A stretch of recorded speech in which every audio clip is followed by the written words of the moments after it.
kita harus bisa memaknai arti sebuah tindakan untuk bisa mencapai suatu kebahagiaan.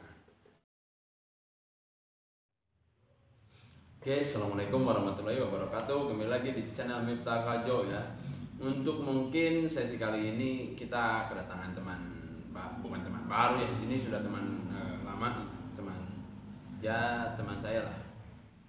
Mau perkenalan? Ya, teman saya mungkin punya nama asli Andri Hidayat, tapi suka dipanggil Bro Zon. Bener kan Bro Zon? Iya dong, John. Zon. Untuk sesi kali ini mungkin saya lebih akan bertanya-tanya tentang kehidupannya lah, karena bagaimanapun juga rekan jejak teman saya ini lebih bagus, bahkan bisa penonton sendiri bisa termotivasi oleh teman saya gitu. Rokok. Bukan rokok dong.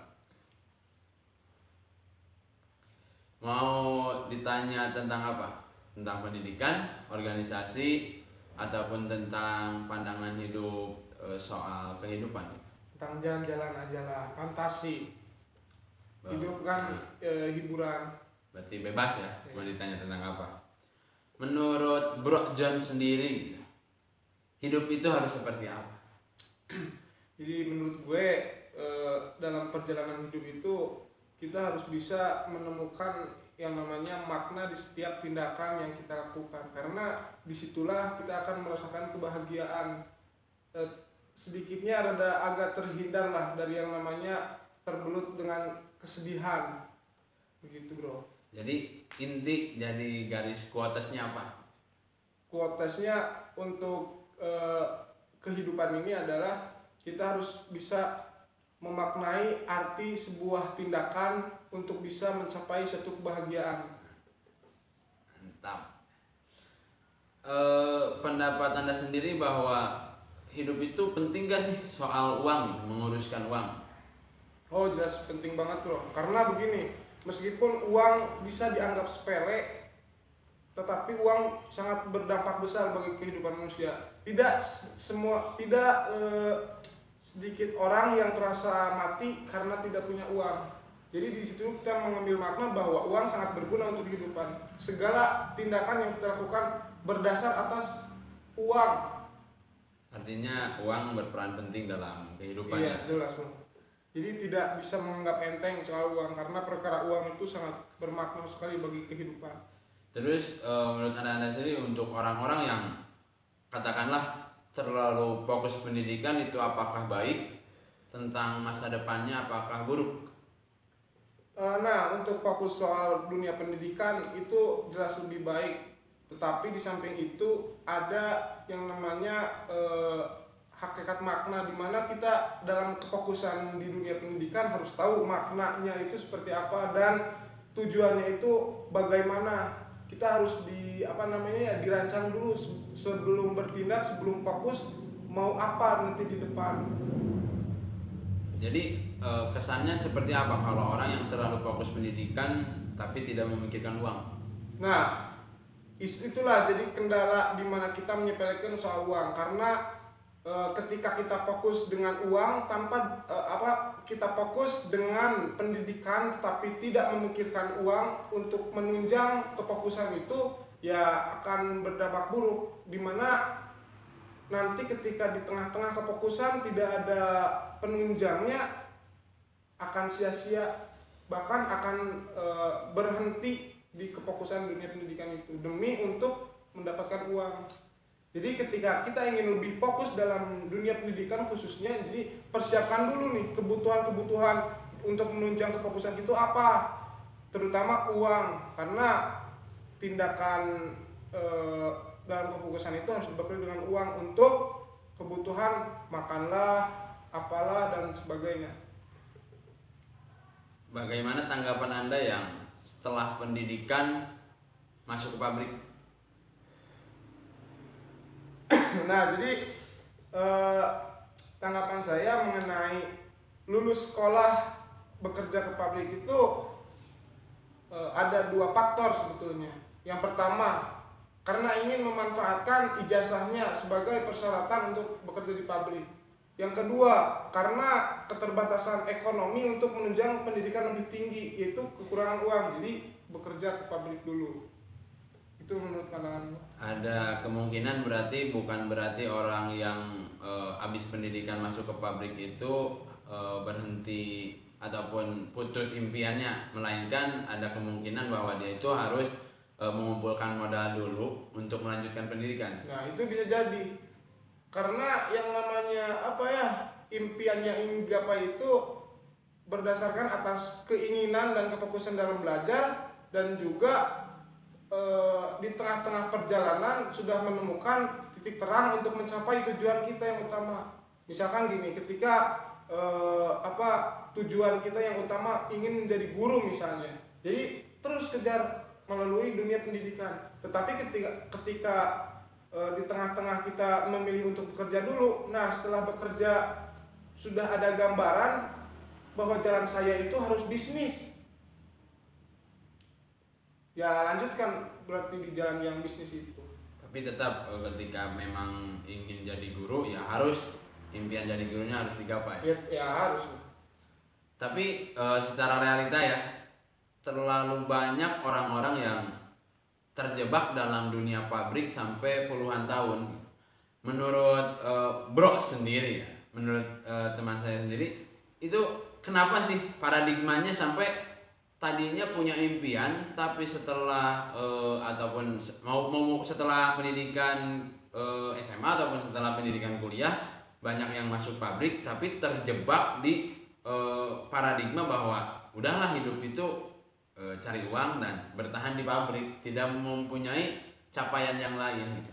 Itu paradigmanya kenapa gitu? Karena apa gitu menurut Bro sendiri? Nah, jadi ketika tujuan kita yang utama ingin menjadi guru misalnya.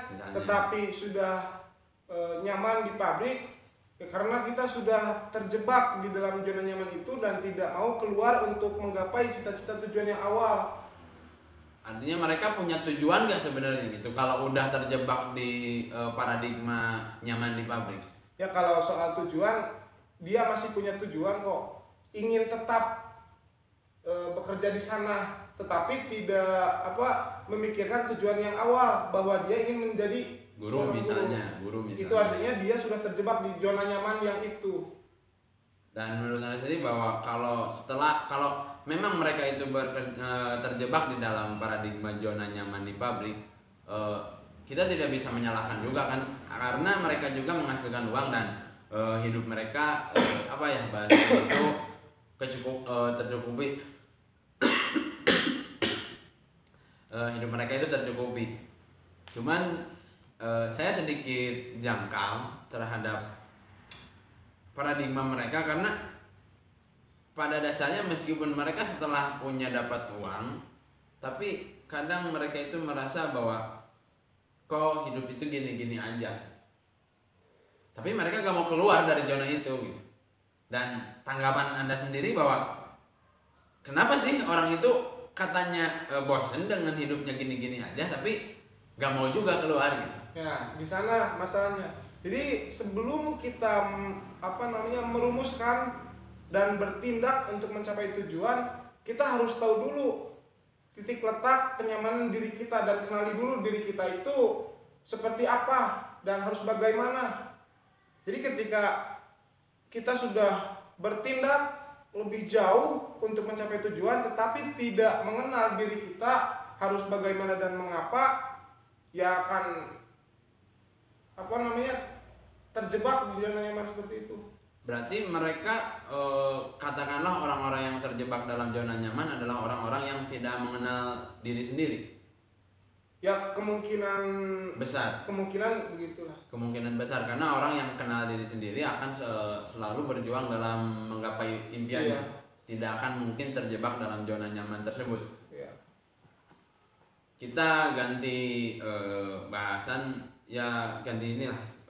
Mungkin tadi benar orang-orang yang terjebak di pabrik, cuman kami tidak menyalahkan orang-orang yang ya bertahan di pabrik kan. Oh jelas, karena itu pilihan. Karena hidup itu ya emang lah, hidup itu pilihan, semua punya pilihannya masing-masing. Cuman secara perspektif kami sendiri bahwa mereka yang bekerja di pabrik tapi mempunyai impian adalah mereka yang terjebak gitu. Cuman kalau memang mereka itu bekerja di pabrik itu karena akan menggapai impiannya tapi mengumpulkan dulu, ya mungkin mereka lebih ingin berjuang dulu tentang uangnya sampai bahwa benar-benar uang itu tidak akan menjadi kendala dalam menggapai impiannya. Secara ganti bahasan, secara kita kan bergelut dalam dunia organisasi. Menurut Bro sendiri, organisasi itu penting atau tidak? Oh, jelas penting. Karena dasarnya manusia itu kan makhluk sosial. Ya, di mana makhluk sosial itu kita definisikan bahwa hubungan manusia dengan manusia yang lainnya.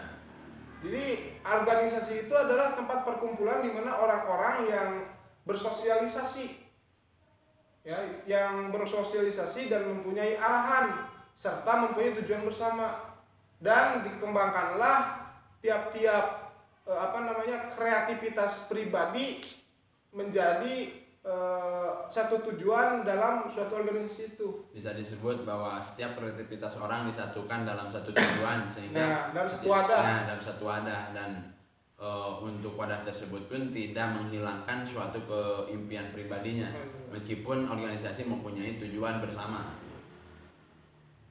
Menurut Anda sendiri, orang-orang yang tidak mau bersosial, kenapa orang-orang tidak mau bersosial? Nah, itu menurut gua pilihan juga sih. Karena begini, ketika manusia itu ada dua tipe. Yang pertama ada individualis dan yang kedua kan komunalis. Nah, komunalis kan manusia yang selalu bersosialisasi dan tidak bisa hidup sendiri. Dia selalu memerlukan orang-orang di sekitar dan dia selalu ingin berkumpul dengan orang-orang di sekitar.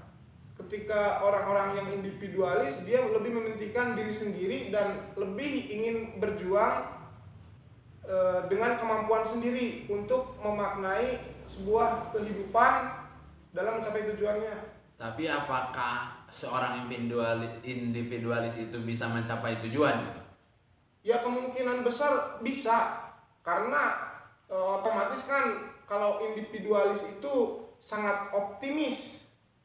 Di samping optimis itu, rasa pesimisnya bisa dijadikan sebagai motivasi untuk terus. Tetapi kemungkinan besar pencapaian tujuannya itu agak lama. Beda dengan yang komunal, karena komunal itu dalam suatu organisasi, dalam suatu komunitas saling membantu, ya, saling merangkul. Nah, saling merangkul dan saling membesarkan. Artinya individualis bisa mencapai tujuan, cuman prosesnya lama. Nah, prosesnya lama. Tapi pertanyaannya, yang menjadi permasalahan dari seorang individualis itu kan untuk menggapai suatu tujuan artinya harus yang namanya berteman dengan semesta. Ya, artinya berteman dengan semesta di sini itu adalah karena pada dasarnya ketika mempunyai tujuan atau mempunyai impian, kita tidak hidup sendiri, kita akan berbaur dengan isi semesta, entah itu benda hidup atau entah hidup contohnya orang gitu, entah itu benda mati contohnya barang. Oke lah, kalau barang mungkin dia akan hidupnya bisa individualis, tapi ketika sudah berhubungan sosial ataupun hubungan dengan isi semesta yang hidup, ya mereka kan perlu sosial. Apakah seorang individualis itu tidak memikirkan hal itu? Nah, jadi orang-orang yang individualis itu hanya memikirkan prosesnya oleh diri sendiri, tetapi ketika sudah tercapai impiannya itu akan fleksibel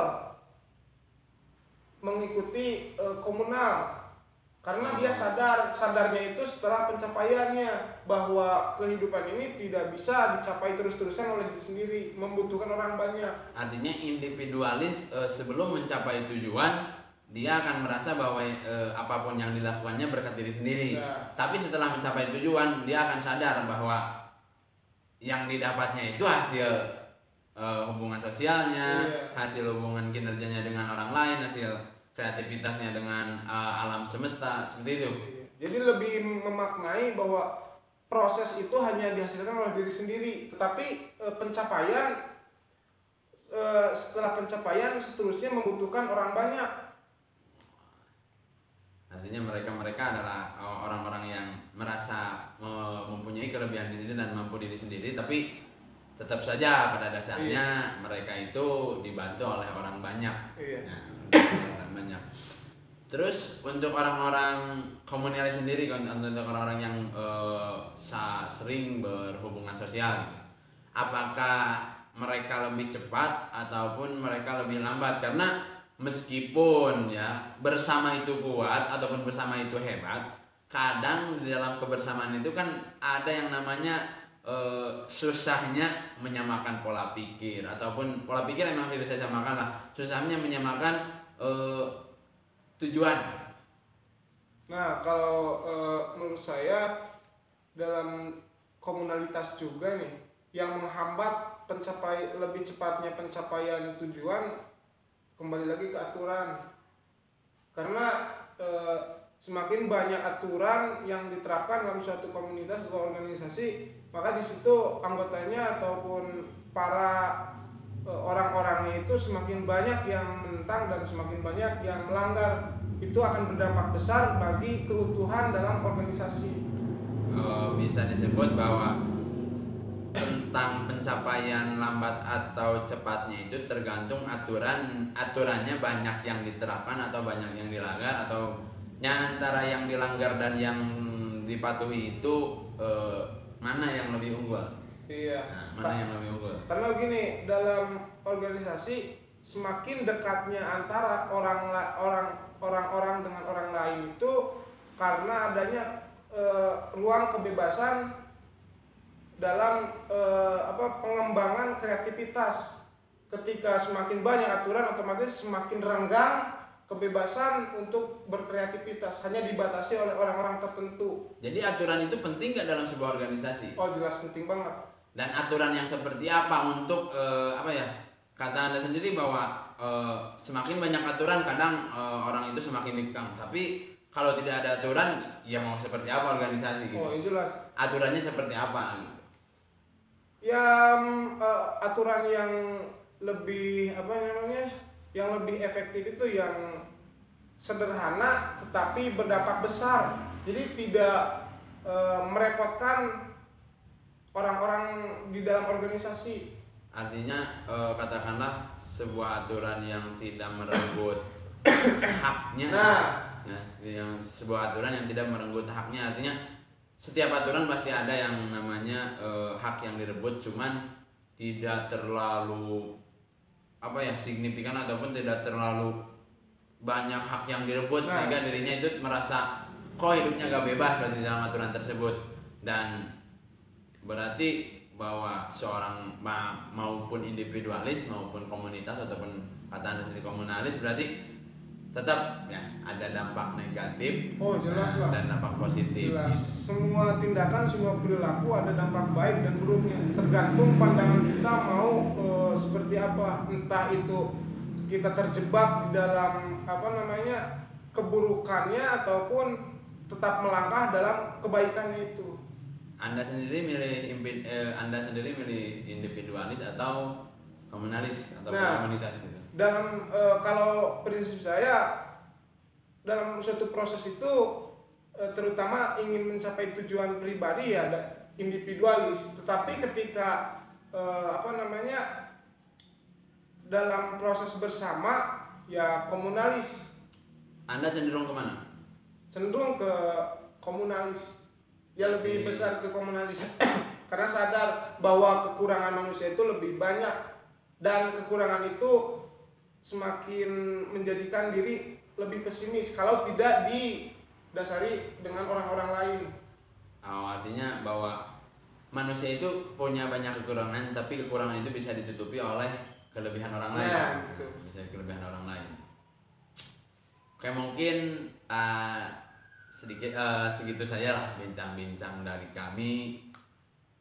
Ada yang mau disampaikan lagi? Tentang pesan untuk orang yang individualis ataupun pesan untuk orang komunalis ataupun pesan untuk orang yang terlalu fokus dalam pendidikan dan pesan juga untuk orang yang terlalu fokus dalam pabrik seperti tadi yang kita bincangkan.